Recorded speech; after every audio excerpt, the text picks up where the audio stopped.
ধরাস করে পড়ে গিয়ে আমার হোটেলে শুক্তো রান্না হয়ে গেছে। কড়াতে সবজি দিয়েছি, ভাত কাটা শেখায়নি, এই বেগুন তুলে বাবু।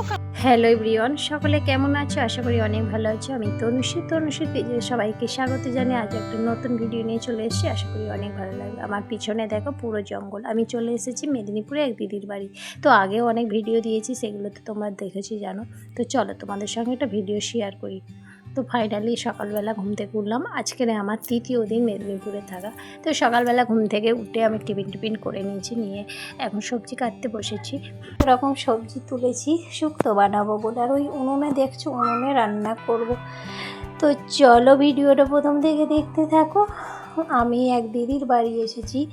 আজকে আমার রান্না এসেছি বেগুন। এই যে বেগুন গাছ, এই বেগুন গাছের নিচে অনেক বেগুন হয়ে আছে। ভেতরে ভেতরে অনেক বেগুন হয়ে আছে। কোথায় রে, দেখতে পাইনি। এই যে দিদি আমাকে বললো শুক্তো বানা। আমি নাকি শুক্তো খুব সুন্দর করি, তাই দুটো বেগুন কম পড়েছিল, তুলতে এলাম। তো শুক্তো বানাতে যা যা সবজি লাগে সব কিছু নিয়ে বসে পড়েছি। আর আমি যে জায়গাটায় আছি, আমার পিছনের দিকটা কিন্তু নদী আছে।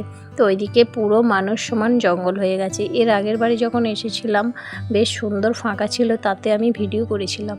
আর এখন এসে দেখছি পুরো জঙ্গল হয়ে গেছে। ভেবেছিলাম অনেক ভিডিও বানাবো এই নদীর ধারে, কিন্তু হলো না। আমি আজকে রান্না করবো এই উনুনে বসে। আজকে দুপুরবেলা রান্না হবে ভাত, ভোলা মাছের ঝাল, শুক্তো, চাটনি, পাঁপড় ভাজা আর সজনা ফুল ভাজা। এখানে এসে প্রচুর সজনা ফুল গড়িয়েছি, আমাদের ওইদিকে পাওয়া যায় না। থেকে টিফিন খেয়ে ভিডিও করতে চলে গিয়েছিলাম। তারপরে এসে আমার দিদি ভাত আর রান্না কিছুটা করে রেখেছিল। আমি এসে বড়ি ভাজলাম আর এই যে উচ্ছে ভাজলাম, শুক্তোটা করবো। আর এখানে এই যে কড়াতে সবজি দিয়েছি, ভাজছি। এখন রান্নাটা করব আমি। উনুনে রান্না করতে বেশ ভালো লাগছে। এখানে এসে অনেক বছর পর উনুনে রান্না করছি। তো এখন শুক্তোটা করব। শুক্তোতে ফোড়ন দিয়েছি, তেজপাতা, শুকনো লঙ্কা, 5 ফোড়ন দিয়ে সবজিগুলোকে ভালো করে ভেজে নিয়েছি। তারপরে এর মধ্যে একটু চাপা দিয়ে ভেজে ঢাকা দিয়ে রান্নাটা করছিলাম।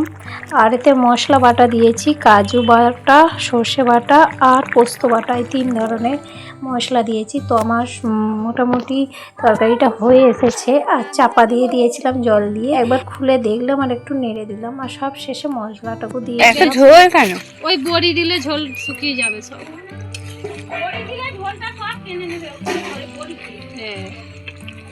হ্যাঁ রে।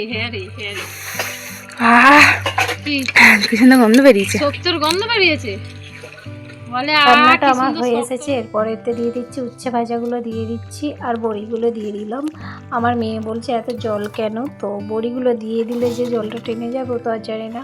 তো রান্নাটা আমার কমপ্লিট মোটামুটি হয়ে গেছে। তো এর উপরে একটু চিনি ছড়িয়ে দেবো আর ঘি ছড়িয়ে দিয়ে চাপা দিয়ে রেখে দেবো। আর শুক্তোটা কিন্তু পরিমাণে অনেকটাই হয়েছে, জানি না, অনেকটাই রান্না করে ফেলেছি। তো আমরা সবাই একটু খেতে ভালোবাসি। তো শেষ হয়ে যাবে, উঠে যাবে।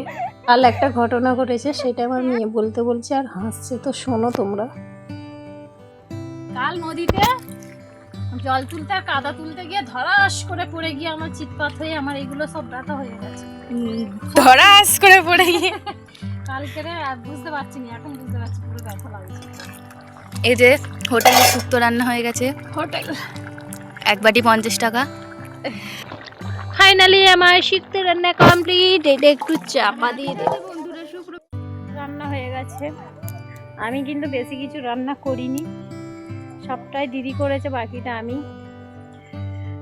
তো চলো এখন রান্না বান্না কমপ্লিট। এবার ভাত বাড়া হবে, খাওয়া হবে। ভাত খেয়ে দিয়ে তারপর তোমাদের সঙ্গে দেখা হচ্ছে।